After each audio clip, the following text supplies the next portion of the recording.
10 things that you need to know now that we're halfway through the year. Hey everybody, Tim Weigel here with Watson Realty. And today I'm going to share with you the 10 things that we observed through the real estate market halfway through the year, in hopes that you'll know what to do with the second half of the year. So let's get started. Got my trusty notes here. So first things first, low inventory. Inventory has been extremely low for the year. People probably don't even realize how low it's been, but let me give you a little example. Seminole County in the first 6 months of the year has sold 1,000 less homes than they did in 2022. You think that's where it stops? No. I checked out some of the data in Lake County. They're down about 400 or 500 homes year over year. So that's a trend that we are seeing of less homes being sold, which is helping keep the prices up. So speaking of prices, we're also seeing slower equity growth. So we've been spoiled with 10, 15, 20, 30% in some neighborhoods of growth, but year over year, we're not seeing as much. So based off the median sales prices, which are around 360 to 400,000, we're seeing about a $10,000 growth from the first 6 months of last year to the 6 months that just happened. And that's not a lot. So you're talking about 1, 2, 3%, depending on the value of the home. But that's not a lot of growth in there. And probably like there's certain areas in the country that are actually seeing negative growth currently. But us in Central Florida, we're not, because we're so low on inventory. Now, another thing we are seeing is an increase in the days of market. So last year in certain counties, we were seeing about 8-10 days to get a contract. So we're seeing double that, 10, maybe 30 or 20, maybe 30 days to get a contract. Still, not a lot. People always ask is when it goes from a seller's market to a buyer's market, it's typically going to be about 4 to 6 months of inventory. So we're far off from that, but we are seeing the increase. But noticing going into the summer, we started to see that number dip down a little more, but still, on average, we're taking about 30 days to get a contract. Now, another thing that we have definitely seen is our increased rates.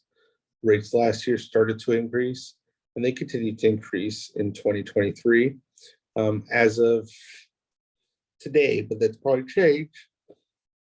We've seen an increase of 6.5% typically for a 30-year loan, or about 5.875 for a 15-year mortgage out there. And the Fed is going to increase rates, which will indirectly impact these rates as the year goes on. So we could potentially be hitting into the 7% realm later this year.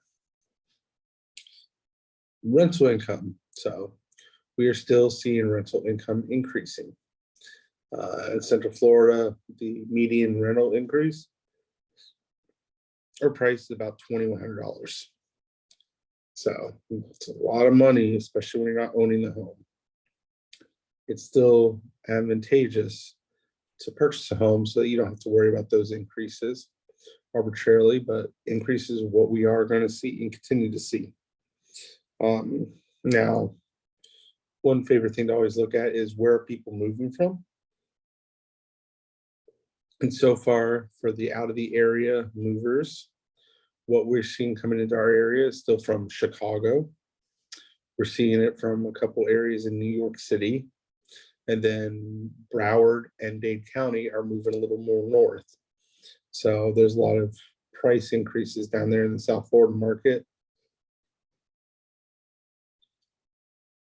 making it better to move to the north to not have the type of prices that they're paying in Miami. Now, you may or may not look at this, but if you're an investor, it's always good to buy the multiplexes because you have multiple doors, multiple tenants, and helps you basically save some money or make some more money. Well, the multiplex sales for 5 counties in Central Florida that I usually look at year over year has dropped from 225 sold to 140 this year. It's a big drop. So, but and there's still a lot of investors out there looking for multiplexes. Why are multiplexes good for investors? Well, if you have a duplex, one door covers your expenses, one door covers your profit. If you have a tenant not living there for at one time, the other door is still covering it, so you're not paying out of pocket expenses. Less risk. Now, another one is cash sales. A lot of people like to look at the cash sales. We have seen a decrease of the amount of cash of homes being purchased, but it's not crazy. Was 31%. Now it's down to 25%. So about a 6% decrease of the amount of homes being sold from cash to financing, but it's still a good thing. Cash is still in the market and it's still a pretty large number, but it's not as much as you would think. Which also for you, those of you out there that are looking to buy based off financing, you have that opportunity for you. And now, guess what? You might have heard this before, but it definitely rests true because we are still seeing increases. Right now is probably one of the cheapest times to buy. Take advantage of it. Take advantage of it. It's important to take advantage of that because if you want to get out of the rental rigmarole and you want to become a homeowner and build wealth for your family, buy now, because if you wait now and you don't like the price that you see today, you're definitely not going to like the price you see next year. And don't even talk to me about what the price will look like in 5 years. So definitely look at getting it taken care of now. Hope this is some good data for you. Hope it helps you see where things are going. But definitely in the next week, we'll go a little more deeper in numbers. But the first half of the year has been a doozy. I'm sure the second half of the year is not going to disappoint. Talk to y'all soon.